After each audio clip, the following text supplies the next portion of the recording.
Board of Supervisors to order, please. We will start with the Pledge of Allegiance. Please remain standing. Following the Pledge of Allegiance will be a silent moment of reflection. I pledge allegiance to the flag of the United States of America and to the republic for which it stands, one nation, under God, indivisible, with liberty and justice for all.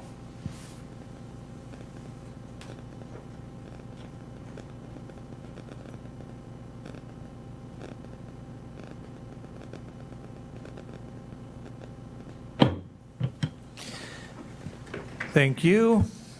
And we'll have the reading of the notice, please.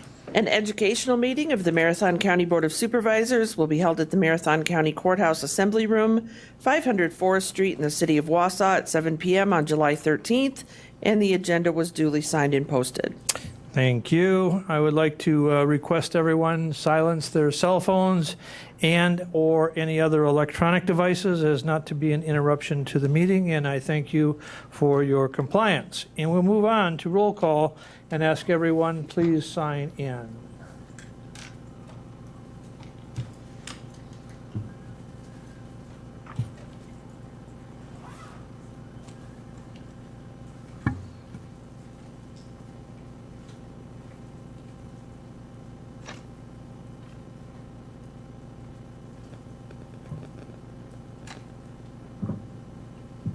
Thank you. And I'd like to welcome all of the visitors and any of the viewing audience that we have with us this evening, and thank you for your interest in county government. And we'll move on to item number 7, and that is public comment. I did not have anybody address the chair or the clerk sign up for public comment, so we'll move on to item number 8 on the agenda, and that is educational presentation reports by standing committee chairs or designees. Any reports from standing committee chairs or designees?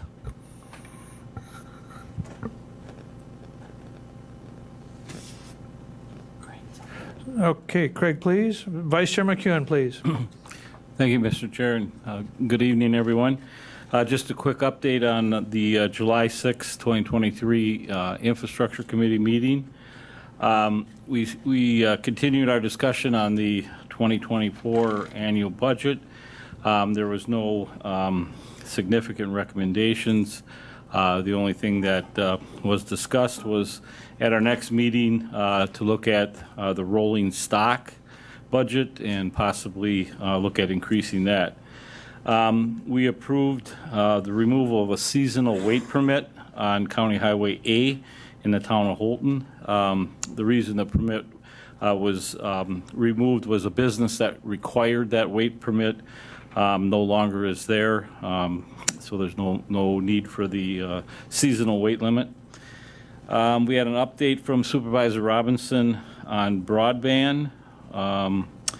He informed everyone that on that date, on the 6th, there was a press release that was encouraging Marathon County residents to participate in the WISER survey, which will help understand internet needs and experiences we are having in Marathon County. Also, the federal government allocated $1.1 billion to the BEAD program for the entire state of Wisconsin. Jerry Klein is working with the HR department to develop a job description for the broadband support person. Commissioner Griesbach gave us an update on the highway projects that they're working on. Highway KK is completed, and he will be sending in a disaster aid request because it was damaged from flooding. The paving crew is working on Highway S from the county line to Highway 29. They started the bridge work on County Highway H in the town of Halsey. They started the mowing projects, and when they're done, they will end up mowing 2,300 miles total. The County Highway Cape project started on May 30th. There was a slight delay due to a design issue, but they started back up on it. The shop is busy maintaining the equipment, but they are short 3 mechanics. And last, County Highway N and J, they conducted a highway safety improvement program plan. They applied for funding from the state, which the project would cost $597,000. However, it's a 90-10 grant.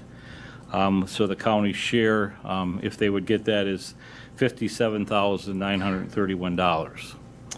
And that's the quick update from infrastructure. I do have to add one thing about the Forensic Science Center. This Monday, the 10th, we had an opportunity to visit Hepburn County Morgue, which is by Minneapolis. This Forensic Science Center is 61,000 square feet, so it's a lot bigger than the one we're going to attempt to build. But it was very impressive, and we got a lot of ideas. The architects from Venture were also with us on that tour. And that's a quick update on that. Thank you. Okay, any other committee chairs or designees? All right, we will move on to a review and discussion on Tuesday meeting agenda items. Items 9A is appointments, and appointments 9A1 is Transportation Coordinating Committee. Appointing 2 individuals to serve on the Transportation Coordinating Committee to complete 2-year terms to expire at the organizational county board meeting in April 2024. Matthew Rosenblum Jones, the current director of Wausau Area Transit, is replacing Greg Soibert, and Dean Verheen is replacing Ben Lee. Any questions?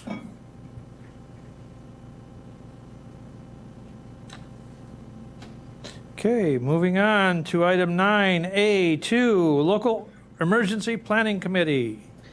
Appointing Steve Terrace of Wausau Chemical Corporation to the Local Emergency Planning Committee for an indefinite term. Questions on that appointment?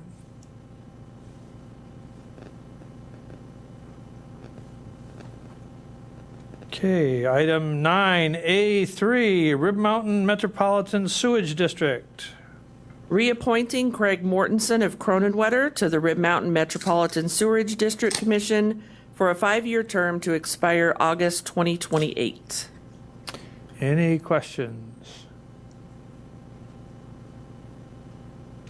Okay, seeing none, just an update to the board. I am working on filling the final 2 positions on the TIF task force and hope to have those appointments and all of those appointments by next Tuesday for the board to consider. Moving on to item 9B, ordinances. 9B1, Town of Gunther rezone, Tim Vreeland on behalf of George Havernick. Ordinance 21-23. Any questions?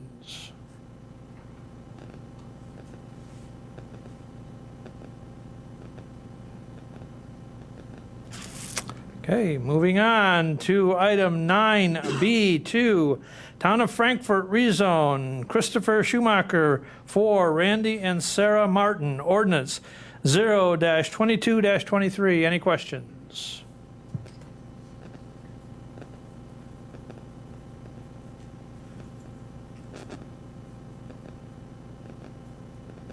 All right, moving on, 9B3, amendments to Chapter 16 of the Marathon County General Code, Ordinance 23-23. Any questions?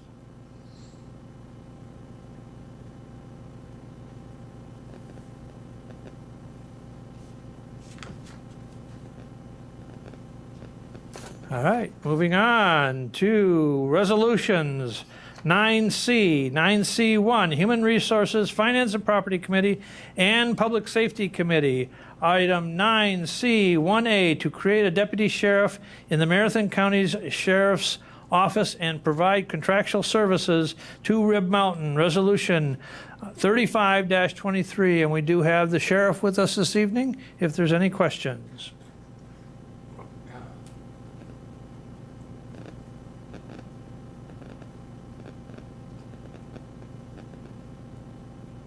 All right. We will move on to item 9C2, Human Resources, Finance and Property Committee. Item 9C, 2A, a budget transfer, Wisconsin Election Commission subgrant for absentee envelopes. Resolution 36-23. Any questions?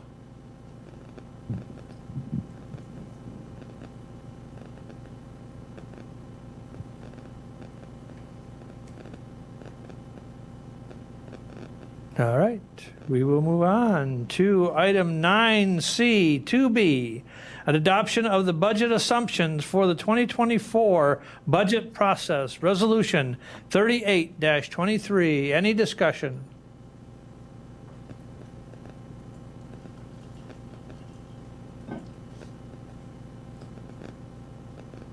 Supervisor Robinson, please. Thank you, Mr. Chair. This is a process that we've used in the past of bringing in some of the assumptions relative to both revenues and expenditures for the county in a guide to the administration and the development of the budget. This year, there are some uncertainties given the fact that we still don't know the full ramifications of the state budget, and that'll be rolling out. We'll receive adjustments in over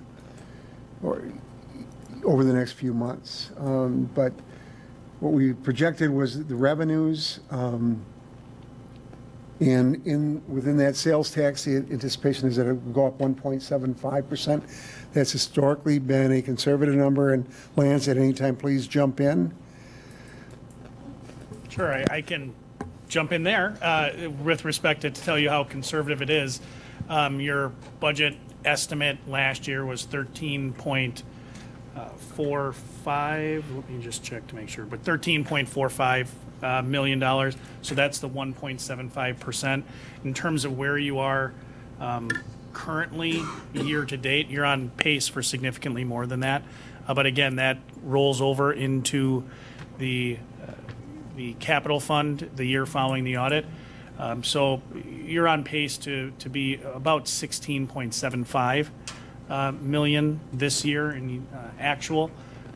Now, again, the rationale behind that is no different than the rationale for conservative sales tax estimates for the last many years in Marathon County. That is, it's a lot easier to deal with the rollover in the year following the audit to fund capital than it is to cut planned expenses for revenue that doesn't come to fruition. So that's kind of where that estimate was arrived upon. And my thought in continuing that estimate, that was I made that recommendation to HR Finance, and they adopted that for consideration here today. Is, we don't know what the future of the economy looks like. I would say the difference between the economic outlook now as opposed to perhaps 18 months or 2 years ago is there's a little bit more uncertainty. So I think it, even more so than in past years, perhaps that conservative growth of 1.75 is appropriate. In terms of shared revenue, as you know, there was a consequential change to the shared revenue program where 1 cent of the sales tax was dedicated to shared revenues. The county will see a 34% increase in shared revenue, taking us from 3.6 to 5.2 million dollars. The assumption is we'll receive all of that in our next fiscal year. The state's fiscal year is July 1 through June 30th. There are always variables because it's tied in again to the sales tax, and for the same reasons that Administrator Leonard just gave, there may be some changes, but we're optimistic that we'll see that increase. The utility tax is what we receive basically for the presence of the Weston facilities. The utility payments, that's on top, the 5.2 and 1.8 represent our aid from the state. That figure of 1.85 has been constant for years, and the shared revenues at 3.6 had been constant for 13 plus years. So it's good to see an increase. Transportation aids, there were increases in the budget. That's predicated upon how our cost over the last 6 years compared to other communities increases over the last 6 years, but we're hoping that there will be a 1% increase in general transportation aid. The next intergovernmental charges, fines, licenses, public charges, and miscellaneous revenue are projected at 1.5 to 2% increases. Those are basically fines, forfeitures, interdepartmental transfers, interest that we earn on our reserves, and those will those help offset the need to rely on property taxes. In terms of expenditure assumptions, we brought in the budget priorities targeting a 3% salary wage increase. We are currently in the process of evaluating proposals for health insurance. The proposal for next year is at 6.5%. There's a chance that may come down. Those meetings are scheduled in the next couple of weeks relative to how we'll proceed with next year. Wisconsin retirement system, I think based upon performance and other things, we're looking at an increase there, a 3% increase in dental, 2% in workers' comp, no increase in unemployment. Other insurance, or liability and others would go up 2.5%. The total personnel costs would potentially go up 3.7%. A lot of that's driven by the health insurance, and again, that's under review and evaluation. And at the committee meeting yesterday, we wanted to flag utility costs. We haven't had a chance to put those together, but given the fact that we last year supplemented the utility payments by $440,000, we wanted to flag that area and try to get ideally a decrease in therms and kilowatt hours, but decrease in the budget. So we're still looking at that, and the committee will be meeting on Tuesday and may have additional clarification on what that is, but we wanted to make sure that we were flagging it because we can't sustain that increase of $400,000+ using ARPA funds once ARPA runs out. So those were the assumptions that went into it. I want to thank Christy and Lance for their work on pulling this together. If I may, Mr. Chair, I just had one. Go ahead, please. One additional caveat, and that is on the revenue side, the intergovernmental charges, fines, licenses, and public charges. Just to highlight the conversation at the committee, those increases in the assumption for the revenue, the 1.5% in each of those, is predicated on a recommendation coming from the board to essentially increase those fees within that fee document that we put together. Of course, it's limited to where you can, right? If we expect our output to remain constant and our fees don't change, the revenue is going to be the same. So we tried to anticipate if the board was going to consider increasing those fees where you're able to, based on the same thing you're seeing in the private sector, right? That's what happens when your costs to produce a good go up, that gets passed along. Of course, that's a policy question for you as a board to determine what level you want to do that on. We set, again, a very conservative number of 1.5%. If you assume that our wages go up 3%, we're likely to see a more than 1.5%, but keeping those fee increases very minimal, but making sure they're regular as opposed to what has been, this is my characterization, but what has been our approach for fees in some areas is that we don't look at them very often, and then we're left with a situation where there is a substantial increase in fees, and those are felt more. Logically, it makes sense, right? Those are felt more by the consumer than a frequent, essentially a cost of living adjustment. So that was the thought process behind those numbers, but again, of course, those are policy decisions for the board. Okay, Supervisor Baker, please. Thank you, Chair Gibbs. I have two questions. The first question is, in the original HR finance packet, there was 7 pages of budget assumptions. And the question is directed to whoever changed that to 2 pages or 1 page. What was the motivation for not providing the supervisors with the information that was obviously put together? The second question is directed to Administrator Leonard.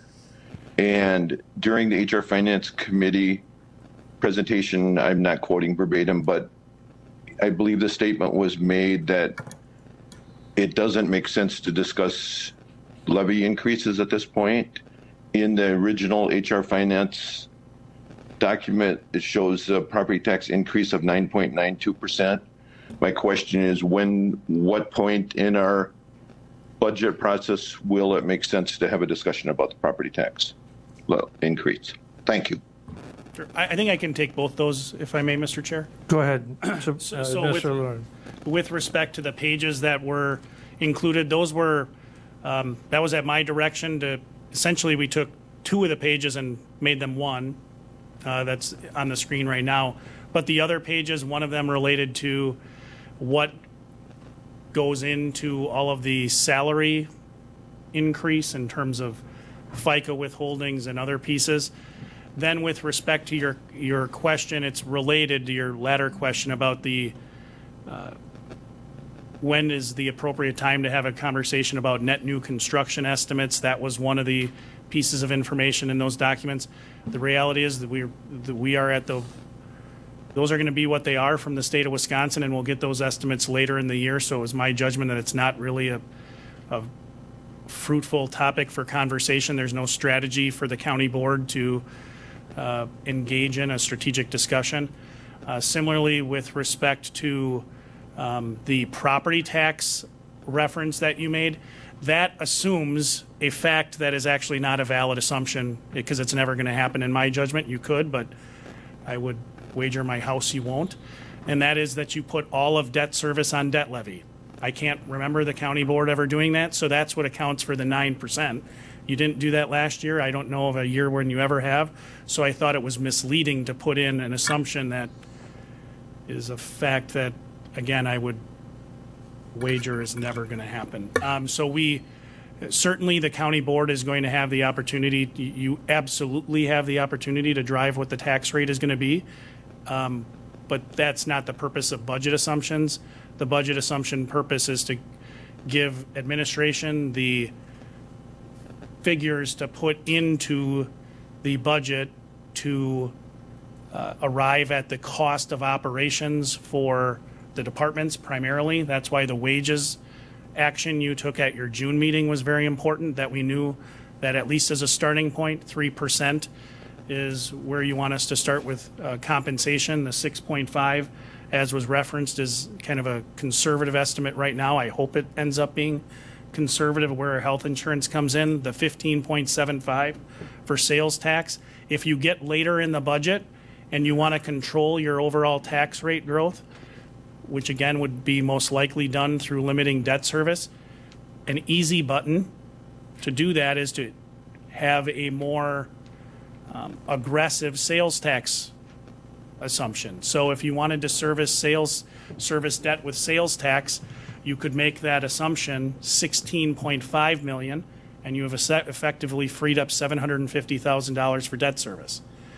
If, however, you adopt a more aggressive budget assumption now, and that those funds go to direct operations, it makes it much more complex to do that. So that's the rationale for why we limited the budget assumptions and I shouldn't say limited, but we provided recommendations on budget assumptions that from the staff perspective were meaningful and at least had some likelihood of actually coming to pass, as opposed to an assumption that is more misleading than anything.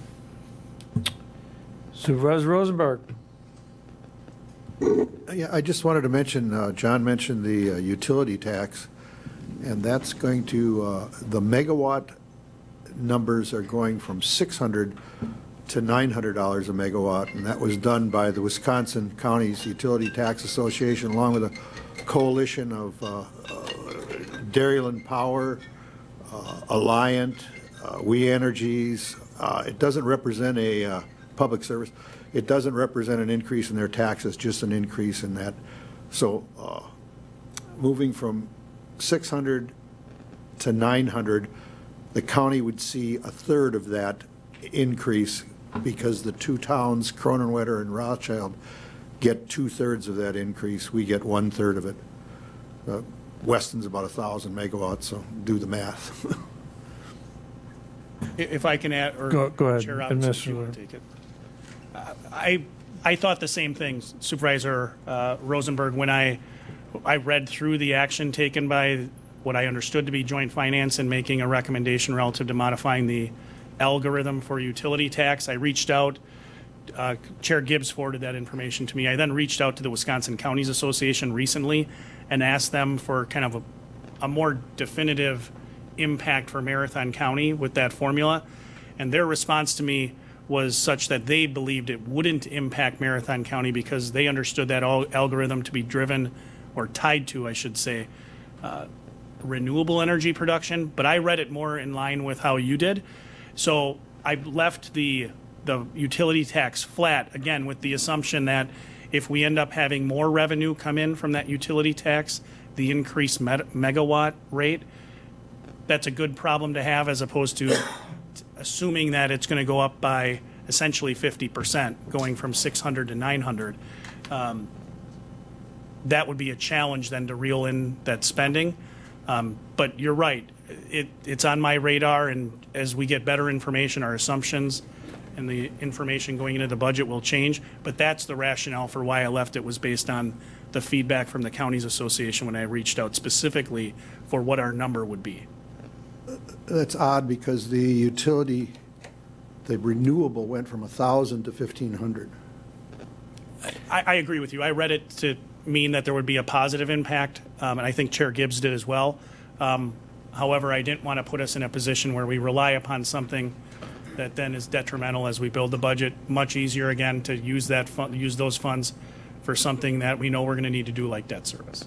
The one thing that I will say, though, is the utility tax payment that we receive, currently the 1.85 million, is made up of more than just the one portion of the payment. The one portion of the payment is the per megawatt fee, but there's also other parts of the formula that generate excuse me, the 1.8 million. So we can't make the assumption that we're going from 675 to 9 something and then increase ours by 1/3, because there's only $4 million, from my understanding, there's $4 million of increase for the state overall that's going to be shared out with all the municipalities, and that's what that increase will generate, $4 million additional dollars. Yeah, I think they assess the properties and multiply it by 0.9 mils, and Yep. that's the lion's share of it, but there is a kick in there. It Yep, looks like to me. Yeah, there is, absolutely. But when we get more clarification on that, we'll provide the clarity to the board. Supervisor Cavalli. Thank you, Mr. Chair.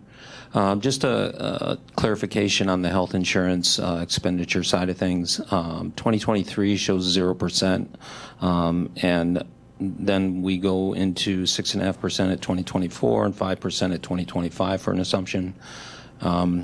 The 0% in 2023 actuals, is that because we did not increase health insurance at that time, or can you explain that? Sure, I can explain it. I don't have the numbers in front of me, but it's succinctly set forth in your budget message. But I'll give you the general how it worked out. In, I believe it was 2021 for the budget, we projected, and this is, the numbers are going to be wrong, but the idea is there. We projected an increase, let's say, of 6%. We actually, in the budget building process, we then received, through working with our consultant, USI, which has been very helpful in negotiating with our insurer, we got that rate down to a -5. So that was a very good spot. We kept in the budget, we left the +6 to build a reserve so that should we make a move from fully insured to self-funded, you have a cushion for the event that you have a bad year. Then moving forward, we had an increase in the succeeding years, but we were always under that gap up until last year and up until this year. So next year we project to be past the point where we're still actually taking in more in premium than we were paying out, if that makes sense. But the numbers are in the 2023 budget I took more time, and I could find it if you needed it, but I'll give it to you after. Yeah, thank you. And thank you for that clarification, because for me, looking at that 0% means that we did not increase anything in 2023. But if that's the case, what you just said, and we're looking at making sure that we cover that gap just in case, that's fine. Thank you. Yeah, we shouldn't, our plan would not be to have the organization take on a greater share of the contribution. We've kept the split between employee and employer consistent over the last several years. Supervisor Shafinsky, please. Thank you, Chair Gibbs. I don't have so much of a question as an observation. One of the things that I think the board over the last year and a half we have tried to do is to put tax revenue and tax increases and the taxpayer in a more front and center position in the discussions about the county budget. And I find it disheartening that with all these wonderful assumptions, and I think they're very good, I think they make perfect sense to lay that out. But what you've done is you've laid out, well, here what we think we're going to spend. Here is where we think we're going to get revenue other than on the backs of the property taxpayer. And we've not put in any type of guideline that outlines, and here is what we believe or what we want or what you want in terms of some type of a property tax increase. And the bias on this is, let's just ask for the moon and hopefully we'll get it, and it'll be too late in the process for the board to say, no, we're not going to accept a 9% property tax increase. So I find it disheartening that after all the discussions we've had over the last year, that some guidance as to the allowable upper limit of the budget is not in that the discussion of assumptions. Thank you. Supervisor Robinson. Just a couple of points. First of all, next week, Wednesday, the Wisconsin Counties Association will be hosting a webinar on the shared revenue. And I think I'm not convinced, Lance, that this time that we're necessarily going to get all of that money next year. Again, the shared revenue payments come out in November and June, and the state's fiscal year is July 1 through June 30th. Our fiscal year is January through December. So we may get it during the state's fiscal year, which is different than our fiscal year. So we'll have to wait. I'm not reading that language that you sent me the same way that you are. Not that I don't always trust the legislature, having been there. There's a good reason not to trust the legislature. So I think we just have to be aware of that as one of those variables.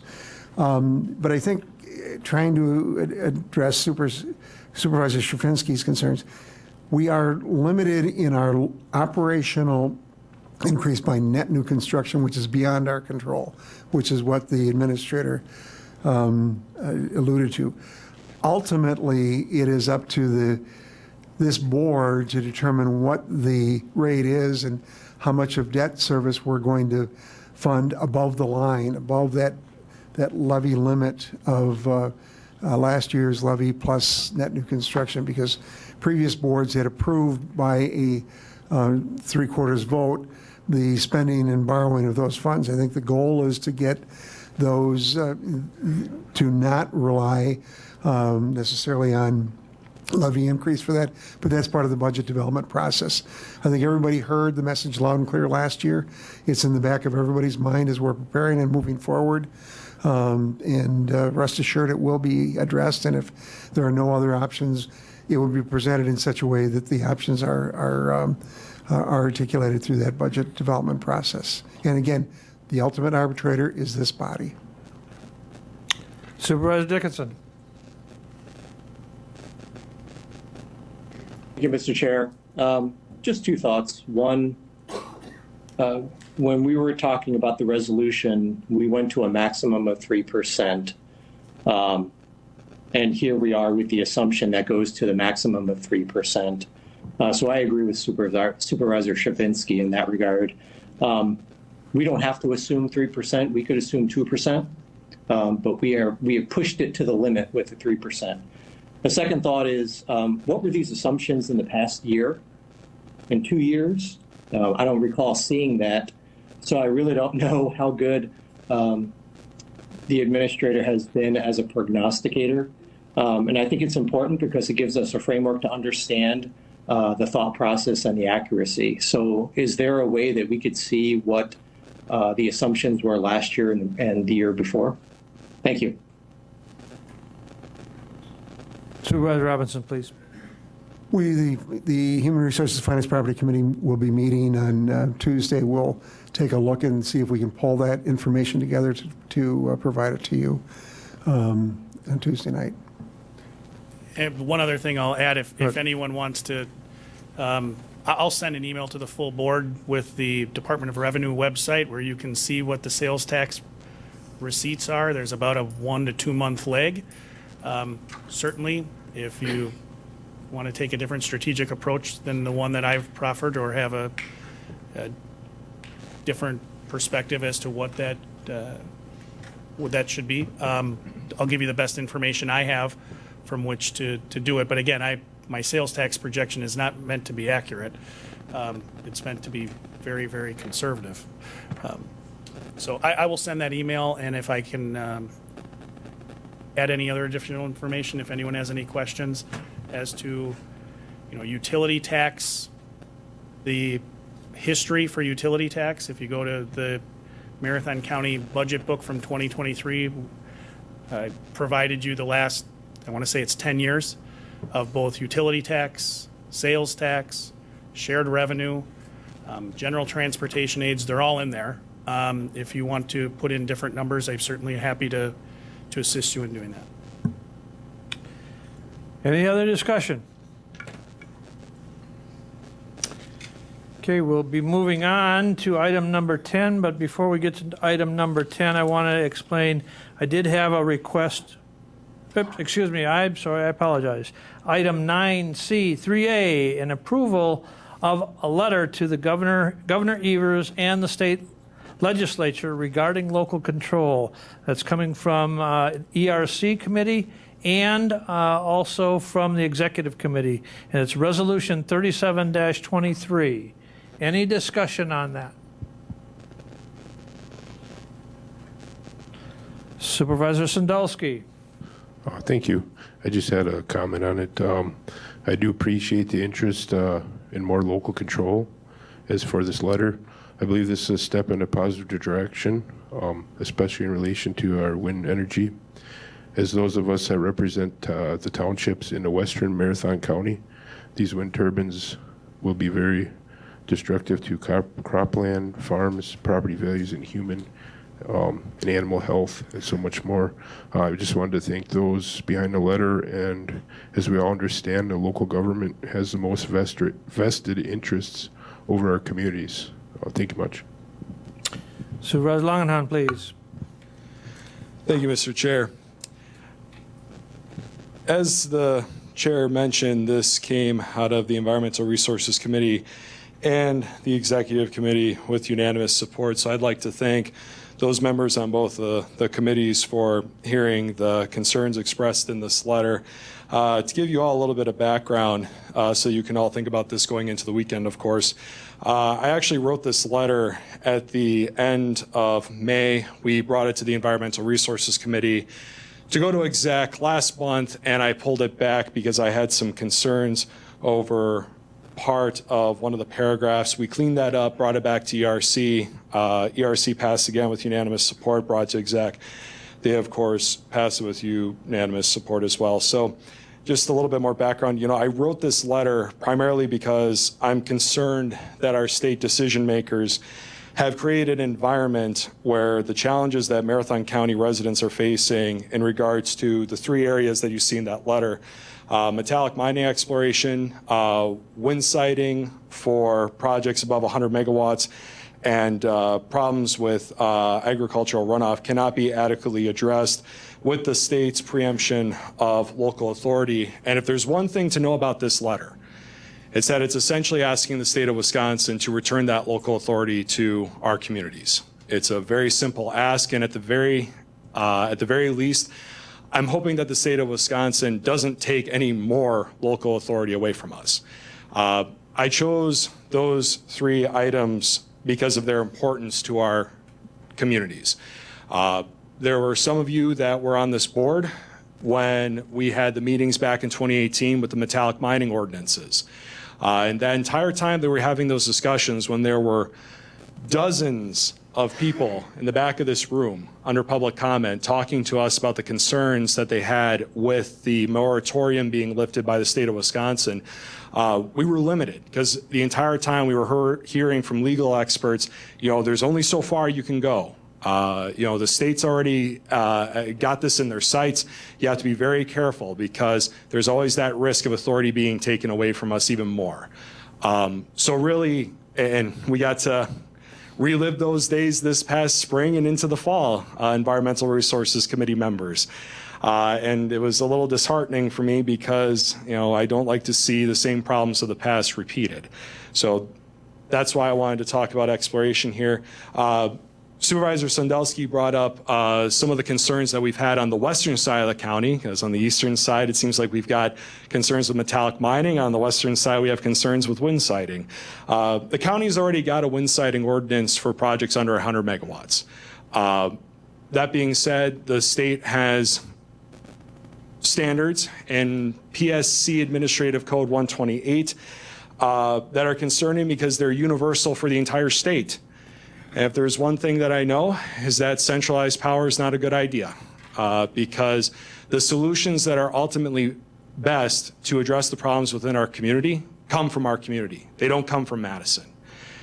And it concerns me that we have bureaucrats in Madison that have a lot of sway with items that our residents are facing at this time. The last one in regards to runoff is an interesting one because in regards to CAFOs, which are concentrated animal feeding operations, those with 500 animal units and above, the county does not have a say at all in them. That is all regulated by the Department of Natural Resources. For our ordinances under NR 151 and I'm sorry, John, I forget the other one that we talked about in the executive committee this afternoon. But in order to go above and beyond what the state has, you have to get approval from some bureaucrat in Madison. That's right in the code. I became familiar with it myself when I was developing this letter and my information for this evening, I should say more accurately. So as far as why this letter is needed, like I said, those 3 areas of concern, but I think that a letter is very personable to send this to the legislature to communicate our concerns. I think that a letter is preferable to a resolution because these are some complex topics, and you kind of see on page 99 there's a lot of whereases there. And rather than burdening ourselves down with that, I think a letter, like I said, communicates it more effectively. And the last thing I want to say is that we need to do something. Because over my time on this board, I've continued to see the challenges of reduced local control. And I think that we have an opportunity here with this letter to be leaders, send this to the decision makers in Madison, the state legislature, and the governor's office to let them know that, hey, we are able to develop solutions for problems that are in our community. Simple as that. So with that being said, like I said, I thank ERC and Executive Committee. I'd ask you all to support it. ERC members, there is one note. There is a little bit of statutory language, administrative code language that we're going to clean up. And I think it's the second paragraph I don't have it in front of me, unfortunately. But there's a little bit of the language that we're going to clean up with the accuracy of the references there. It's not going to change the intent of the letter, so I'm not going to bring it back to ERC because this is kind of timely. Now that the budget is done, I think a lot of those lawmakers are going to leave Madison. I want them to see this and think about this when they're on their little break because I want them to do their jobs. Thank you, Mr. Chair. Thank you. And the discussion that we had at exec was the linkage between NR 151 and 128 and where they get their authorities from, and it's linked back to the state statutes. So we're just going to be adding the linkage to the state statutes where the authority comes to develop those administrative rules. Any further discussion on that item, the approval of the letter to the governor and to the state legislature on local control? Right, now we'll move on to the next item on the agenda, and that's item number 10. I began by saying that I had a request from a supervisor to have the closed session recorded as per our rules. During that discussion or that request, I sought the input from our IT director, Jerry Klein. I also sought the input from public access staff. I sought the input from Corp Counsel, the input from Clerk Trubud, and Administrator Leonard, and what the challenges that present a recording in closed session. Our rules clearly provide for it. However, as most of you know, when we go into closed session, we do not use the microphones. And so the recording of that is then going to be left to the microphones that are on the ceiling. I do not want to create a record that is inaccurate or not complete. And the challenge is the recording and the picking up of the discussion that happens in closed session by those mics. And it can't be assured that the conversations would be held and provided 100% accurately in that record. That record does eventually become releasable and it becomes a public record when the reason for the closed session is exceeded, or we've come past the reason for the closed session. So then that public record is required or can be sought by the public. And when it's sought by the public, if it's an incomplete record, I don't want to complete inaccuracies to provide to the public. For that reason, I'm going to rule that the request to have the closed session recorded is going to be denied. But I also want to offer to the board that there's going to be additional opportunities to have discussions about the closed session. HR Finance Committee is going to have a closed session next Tuesday on this particular item, and the full board will have another closed session on that same item on next Tuesday's meeting.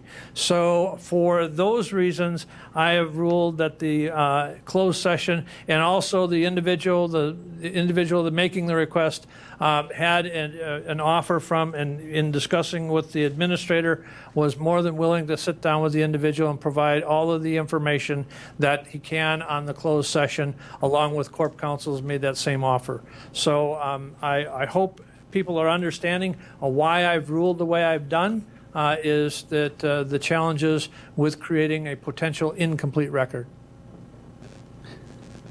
Parliamentary inquiry, please. Go ahead, please. Well, you addressed what I came prepared to ask, but I'll read what I prepared anyway. And I was going to say, as we are about to enter into closed session, do the elected officials or any staff members or other personnel that are asked to stay and attend the closed session have the lawful right to record the closed session discussion using their cell phone or some other recording device? Our rules specifically do not allow any other recording of any closed session specifically in our rules. So our rules, as adopted, specifically only provide for the clerk to be the custodian of the record and the recording person. So nobody else has the authority to record closed session. Thank you, Mr. Chair. Any other discussion? Supervisor Scherfinski.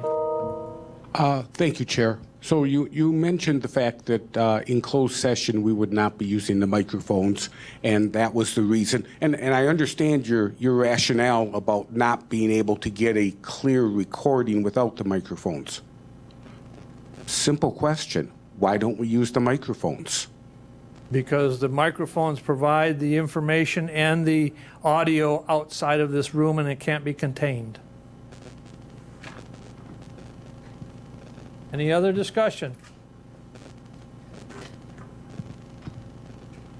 With that, if there's anybody that wishes to read the motion, item number 10, Supervisor Robinson, please. Chair, I would move to go in closed session pursuant to Wisconsin Statutes 1985, Parent 1, Subparent E, for the purpose of deliberating or negotiating the purchasing of public properties, the investing of public funds, and conducting other specific public businesses whenever competitive or bargaining reasons require a closed session, to wit, review of appraisals for and discussion of strategic or a strategy relating to potential purchase of private property adjacent to county-owned properties. Is there a second? Supervisor, I recognize Supervisor Covelli with the second. A roll call vote. Well, first, before we go into closed session, a note to anybody that is attending via WebEx. By our rules, the WebEx or attending WebEx or attending a closed session by WebEx is prohibited. So you would be moved to the waiting area if the closed session is approved by the board. So anybody will be locked out. They will be brought back in or allowed back in once we return into open session. So with that, we need to have a recorded vote. So I would request everyone please vote on whether or not to go into closed session.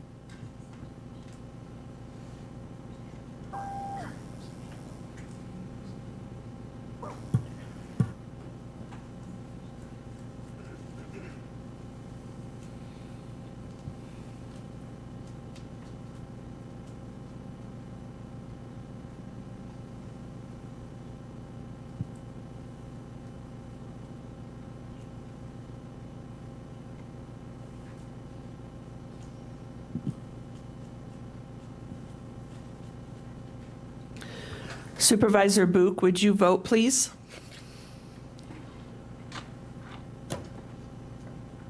Did she already get off? Supervisor Book, can you vote on going into closed session, please? Supervisor Longhorn? Thank you, Mr. Chair. I'd request that we have the votes on the screens, please. Thank you. Sure.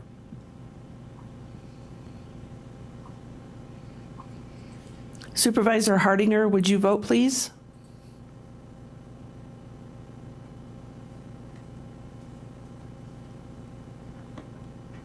Supervisor Opal, can you vote, please? Yes.